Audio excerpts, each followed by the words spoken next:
Boa tarde a todos. Bem-vindos às conversas de risco da responsabilidade do Grupo de Estudo de Risco Cardiovascular da Sociedade Portuguesa de Cardiologia.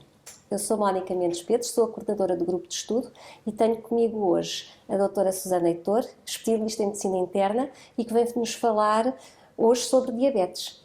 Olá, boa tarde. Doutora Susana, boa tarde. Então a diabetes é o açúcar alto no sangue, não é verdade? É mesmo, é o açúcar alto, os médicos gostam de chamar glicémia elevada, mas efetivamente o conceito é ter excesso de açúcar em circulação na nossa corrente sanguínea.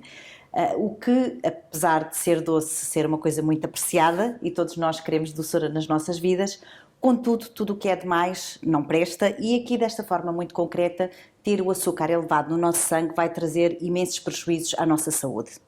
Muito bem, então e como é que a diabetes aparece? Ora bem, a diabetes aparece de uma forma muito silenciosa, habitualmente ninguém se dá conta dela, muitas pessoas até experimentam uma sensação de energia e bem-estar quando os seus valores de glicémia, quando os açúcares estão altos, o que é uma falsa sensação de bem-estar, e muitas vezes só nos exames de rotina é que nós conseguimos perceber que a diabetes está lá. E por isso, para as pessoas procurarem ajuda por causa da diabetes, muitas vezes é porque já estão em situações de glicémias muito descompensadas e acabam por ter sede, fome, perder peso e ir muitas vezes à casa de banho urinar, porque efetivamente a sede é muita e ingerem grandes quantidades de água. E isto nós costumamos dizer que a pessoa está com uma diabetes descompensada.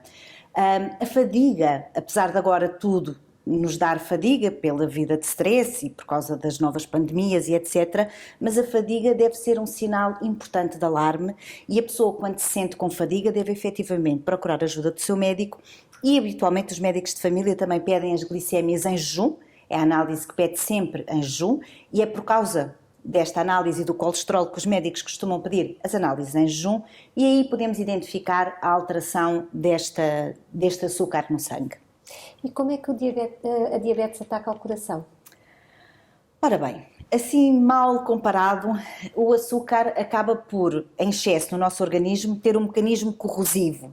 É como a ferrugem e mais ou menos o que acaba por acontecer é que o açúcar elevado ao nível do coração, ao nível dos vasos do coração, acaba por induzir lesões, portanto doença no coração, que depois acabam por estar na base de todas as outras doenças, também muito relacionadas com o colesterol e com as gorduras do sangue aumentadas e que acabam por estar na origem dos infartos, da insuficiência cardíaca, que são as doenças da sociedade civilizada.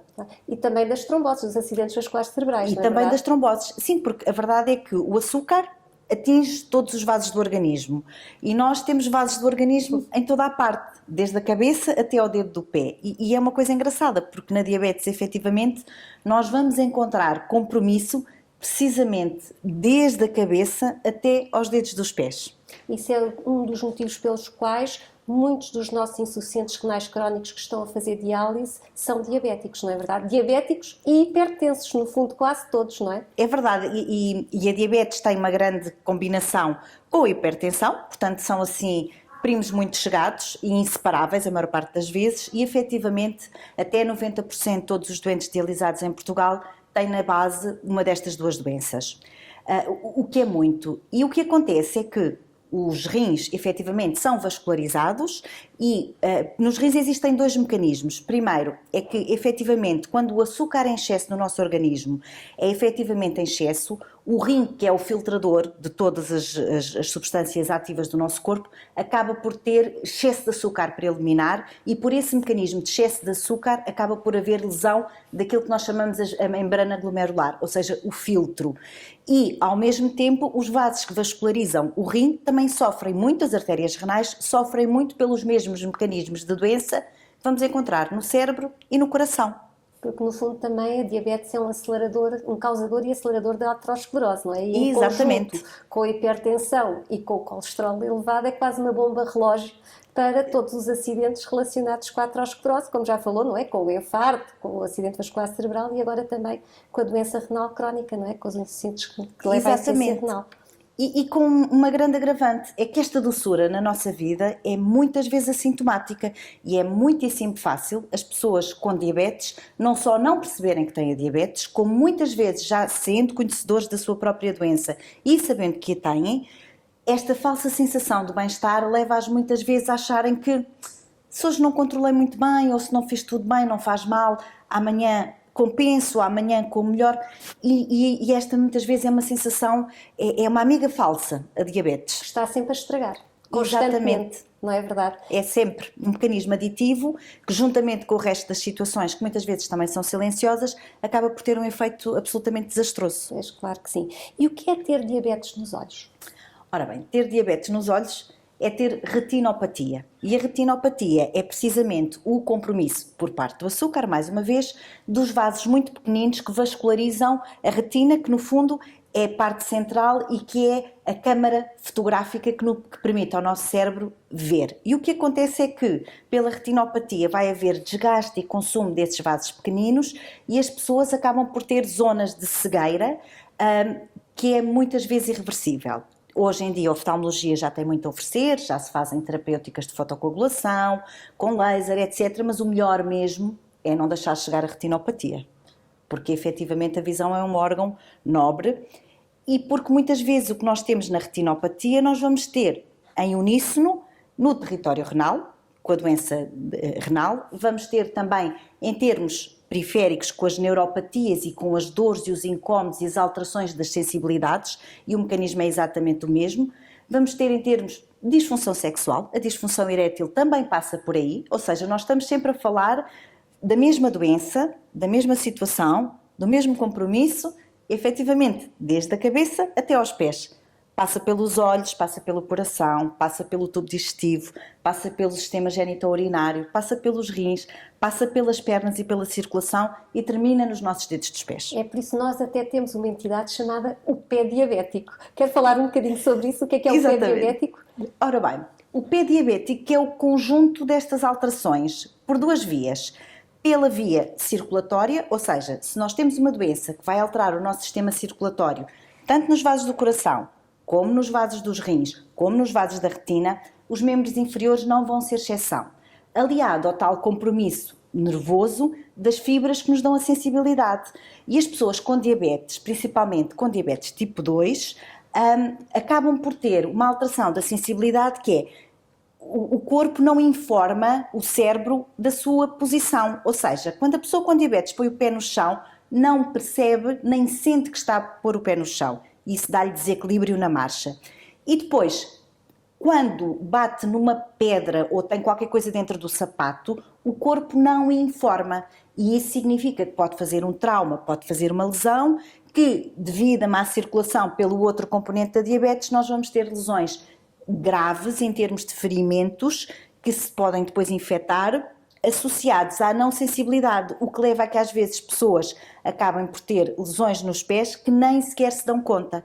Daí nós pedirmos às pessoas com diabetes que regularmente vigiem a planta do pé com um espelho ou que tenham muito cuidado na manutenção dos cuidados de higiene dos pés, no arranjo das unhas, na presença de calos, porque um calo, que é uma coisa tão simples, é um corpo estranho no pé e a pessoa não sente, e aquele calo pode provocar um ferimento por baixo do mesmo. E quando nos damos conta temos uma situação catastrófica e a própria pessoa vê-se confrontada com algo que desconhecia, nem sabia que estava ali, porque nunca lhe doeu. Exatamente. E isso realmente é de um grande perigo associado, porque lá está, como falou, porque pode infectar e as infecções nos diabéticos são dificílimas muitas vezes de tratar, inclusive, sobretudo naqueles que não têm a diabetes bem compensada, não é verdade? Exatamente. E porquê? Mais uma vez, porque o açúcar está em todo lado e vamos ter compromisso da resposta do nosso sistema imunitário. Ou seja, os nossos linfócitos e os mecanismos de produção de proteínas anti-inflamação está tudo comprometido. E quando está tudo comprometido é difícil ter uma resposta. Por isso, mais uma vez digo, esta doçura é uma falsa doçura, porque tem compromisso em todo lado. E tem consequências graves em vários órgãos e sistemas. O que acontece é que muitas vezes estas pessoas, as pessoas com diabetes, parece que são doentes diferentes de uns para os outros. Uns têm mais problemas pelo pé diabético, outros parece que são mais propensos a ter a sua cardiopatia isquémica, outros parece que são mais propensos a desenvolver a doença renal crónica. Mas aqui cá está, estamos a falar da diversidade das diferentes pessoas, da sua carga genética, da relação que também têm a mais direta com a aterosclerose ou não, o que não significa que de uma forma global todas as pessoas com diabetes ou que tenham diabéticos na família devem ter muito cuidado a algumas regras essenciais. Claro que sim. Inclusivamente, não só no controle da diabetes, como também no controle dos outros fatores de risco, não é? Porque já falámos que se potenciam uns aos outros em termos de evolução da doença aterosclerótica e de todas as suas consequências, não é? E há aqui um outro fator de risco que nós ainda não falámos e que eu, na minha opinião, é catastrófico no doente diabético, que é o tabaco. É verdade. O tabaco tem um peso imenso, porque o tabaco, para além de estar muito relacionado com as doenças, com a cardiopatia isquémica e com a doença arterial periférica, esta combinação nas pessoas com diabetes ainda se torna mais catastrófica e explosiva. Para já porque aumentamos o ónus grande da doença oncológica pelo tabaco. Porque nós sabemos que as pessoas com diabetes, por esta hiperglicemia, que no fundo é um mecanismo inflamatório exagerado que despoleta, as pessoas com diabetes têm mais propensão para desenvolver doença oncológica. E quando juntamos o tabaco, aumentamos exponencialmente a probabilidade de vir a desenvolver doença grave, seja do ponto de vista aterosclerótico, seja do ponto de vista oncológico. Claro, e então em termos de acidente vascular cerebral e sobretudo de infarto e doença arterial periférica, mais ainda. E uma das consequências, obviamente, do pé diabético e da falta de vascularização e das lesões que muitas vezes que não cicatrizam no pé por falta, inclusivamente, de sangue a chegar lá, é levar à necrose, à gangrena e levar à amputação das extremidades, não é? Dos dedos dos pés primeiros, depois do antepé, do pé, às vezes da perna e até da coxa. Portanto, é uma situação terrível, extraordinariamente grave e efetivamente nós em Portugal ainda temos um longo caminho a percorrer neste trabalho da doença arterial periférica, do pé diabético e também das amputações. E quem é guloso? Vai ser diabético? Não necessariamente, mas efetivamente tem mais fatores de risco. Nós estamos sempre a falar de probabilidades. Ora bem, quem é guloso, se for muito ativo, vai conseguir contrabalançar, porque isto do ser guloso e da alimentação tem sempre que ver com a relação entre aquilo que nós importamos para o nosso corpo e aquilo que conseguimos consumir.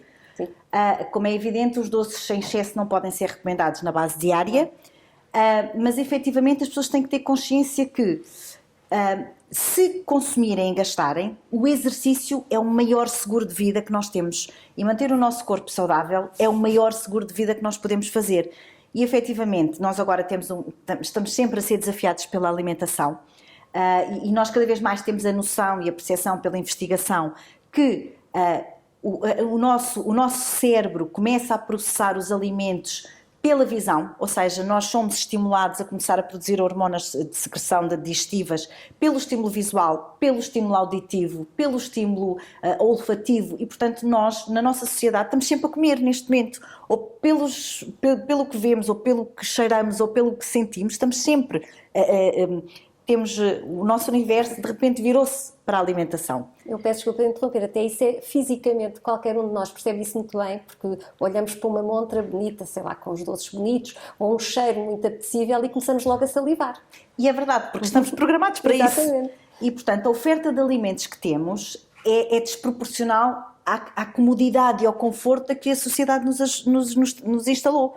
Nós, neste momento, temos transportes para todos, deslocamos-nos muito pouco, temos elevadores e, portanto, cabe a cada um a missão de, ok, eu não vou dizer às pessoas para não comerem, porque isso é inútil. O que eu tento sempre transmitir é, ok, podemos comer com conta, peso e medido, bom senso, não é? E conseguimos gastar com exercício, com movimento. Há duas coisas que são diferentes, uma é o exercício e outra é o movimento. Se nos mantivermos ativos, sempre em movimento, e conseguirmos algum exercício, que não precisa de ser assim tanto, já vamos conseguir equilibrar muita coisa na nossa vida em termos de diabetes. Por isso, não é um fatalismo as pessoas gulosas virem a ser diabéticas. Quem tenha pessoas diabéticas na família, já vai ser um bocadinho de fatalismo e tem que investir muito na sua saúde, porque efetivamente a carga genética é muitíssimo importante na diabetes, principalmente na diabetes tipo 2 e muitas vezes de pais para filhos e até mesmo entre cônjuges acaba por haver mais diabetes porque comem todos da mesma panela. Pois. Os pais e filhos têm este fator de ser de pais para filhos genética, mas os coabitantes, os maridos e as mulheres, etc., ou outros elementos que se venham a juntar à família, se partilham a mesma panela e os mesmos maus hábitos, acabam por vir parar ao mesmo sítio. Então, quer dizer que o exercício, já vimos, é uma excelente maneira de controlar a diabetes e de, eventualmente, alguém que tenha mais propensão para ser diabético, para tentar evitar ou protelar o início dessa diabetes, sobretudo se tiver algum cuidado alimentar. Então, e se eu for diabético, deixar de comer doces é o suficiente para controlar a minha diabetes? Não. Eu prefiro que as pessoas comam doces de vez em quando, mas que façam exercício sempre, do que o contrário. Porque efetivamente o exercício combate a insulinoresistência. E a única forma que o nosso corpo tem de gastar o tal açúcar, a glicose, sem precisar de insulina, produzida pelo nosso corpo ou dada, é através do exercício físico intenso. Porque quando nós esforçamos os nossos músculos, o açúcar é automaticamente captado e gasto. Portanto, os gulosos conseguem gastar o que consomem se puserem os músculos a trabalhar bem. Mas tem que ser os músculos a trabalhar bem. Mas isso é possível. Portanto, quem tem diabetes, a maneira que tem de manter a sua diabetes controlada e de evitar a progressão e o aparecimento das complicações, porque uma diabetes bem controlada é o equivalente a não ter diabetes. E isto é um conceito muito importante e que nós hoje, com a medicação que temos à nossa disposição, as pessoas, se tiverem cuidado com a alimentação, se tiverem, fizerem exercício físico e tiverem uma terapêutica adequada, conseguem evitar estas complicações todas horríveis que nós estivemos a falar. Conseguem ser saudáveis e ser o equivalente a não ter diabetes. Eu acho que isto é uma mensagem muito importante. É positivo pensar que, ok, herdei uma doença, se calhar não tive cuidado durante alguns anos da minha vida e deixei que a doença progredisse, mas está sempre na mão da pessoa o controle, alimentação e exercício. E dormir bem. Também é importante, claro que sim, mas é assim, é importante também perceber que por muita dieta, ou por muito cuidado alimentar, melhor dizendo, para não ter a conotação negativa da dieta, não é? Que dieta é aquilo que nós comemos e não ter restrições alimentares extremas, não é? Pronto, mas ter cuidado com a alimentação e fazer exercício não cura a diabetes. Não cura. Em fases iniciais, naquelas pessoas que têm excesso de peso ou que tiveram uma situação de uma doença, uma coisa pontual, o perder peso permite recuar no diagnóstico de diabetes. Vamos supor, temos uma pessoa pela casa dos seus 50 anos, teve um diagnóstico recente porque tinha aumentado cerca de 20 quilos. Se perder esses 20 quilos e se os mantiver perdidos, provavelmente o diagnóstico vai desaparecer. Mas muitas das vezes, eu diria que 99% das vezes, não é isso que se verifica. E, portanto, vai ser preciso medicação. E não vai ser preciso só uma medicação. A diabetes é uma doença que é por acrescentar. Temos uma medicação, conseguimos controle durante um tempo e depois vamos ter que acrescentar outras por aí fora até chegar à insulina, ou podemos precisar de usar logo a insulina no início. Portanto, temos aqui variáveis muito grandes que o médico depois e a equipa de saúde é que vai conseguir aconselhar.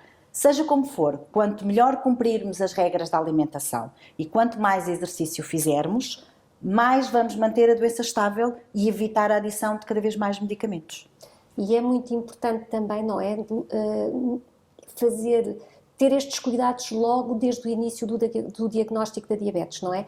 Porque se o diabético não for cuidadoso desde o início do conhecimento da sua doença, e muitas vezes no diabético tipo 2, ele, como disse, o doente já pode ser diabético há muito tempo, ou até há bastante tempo, e não saber e já ter algum compromisso e alguma lesão nos órgãos, não é? No coração, no rim, nos membros inferiores, nos pés, e não saber, não é? Porque a doença pode ser muito silenciosa, não é? Realmente é diferente nós termos, desde o início do conhecimento da doença, ter cuidado e controlar a diabetes do que deixar passar 5 ou 10 anos e depois começar a controlar a diabetes, mesmo que depois a partir daí a pessoa seja muito cuidadosa e muito cumpridora, não é verdade? É mesmo verdade, porque depois a pessoa a partir de 10 anos da doença já vai atrás do prejuízo. Não quer dizer que não viva bem e que não tenha as coisas, mas o objetivo mesmo da diabetes é deixar o controle metabólico como não ter diabetes. E isso é simples, passa por exercício físico e algum cuidado com a alimentação. Ser gordo não é uma fatalidade em termos de ter diabetes. Não. Nós temos, e fala-se muito da obesidade saudável e não saudável como se isso existisse. Mas efetivamente a obesidade não é sinónimo de ter diabetes. A obesidade tem na sua gênese e tem um risco muito grande, mesmo que nós agora, inclusivamente nesta fase de pandemia, percebemos que as pessoas obesas têm sempre prognósticos piores, têm desenvolvimento pior, durante o internamento acabam por ter mais descompensação e diabetes inaugurais. Portanto, não é fatalidade, mas elas andam muito próximas e é muito fácil transitarem de uma obesidade para uma diabetes. Portanto, é sempre bom, na realidade, controlar o peso com dieta saudável e exercício físico associado. E já agora, o que é mais grave? É a diabetes que se trata com insulina ou a diabetes que se trata só com comprimidos? Aqui, esta pergunta é engraçada, porque a diabetes grave é a que está maltratada e a que está desleixada. Pois, exatamente, porque isto é uma pergunta às vezes que os doentes fazem, ou pelo menos têm-se a noção que a minha diabetes não é assim tão má porque eu não faço insulina e o médico queria-me pôr na insulina e eu não quis. Eu não deixei. E, portanto, daqui um bocadinho esta crença que realmente às vezes nem sequer é assim tão justificável, não é? Não, nós podemos, a insulina é o melhor medicamento que nós temos para tratar diabetes, porque é o similar daquilo que o nosso corpo produz. Insulina pode fazer falta num diagnóstico inaugural, está muito descompensado, temos que dar insulina para desinflamar o corpo e ajudar tudo a funcionar, e pode-se retirar. Da mesma maneira que as crianças que não têm insulina precisam de fazer insulinoterapia e vivem com muita qualidade, e ainda bem, porque já temos muitas coisas para oferecer. Da mesma maneira que nós neste momento também temos no mercado da diabetes, das terapêuticas, medicamentos que se injetam à semelhança da insulina e que não são insulina.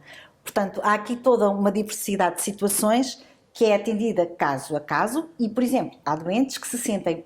Ainda não conheci nenhum doente que depois de ter começado a fazer terapêutica com insulina se tivesse sentido pior. Pois. Antes, pelo contrário, as pessoas ficam surpreendidas porque, efetivamente, quando nós damos insulina é porque as pessoas precisam, o corpo precisa e dá uma sensação de bem-estar e, finalmente, de paz interior, porque fica tudo mais equilibrado, muito grande.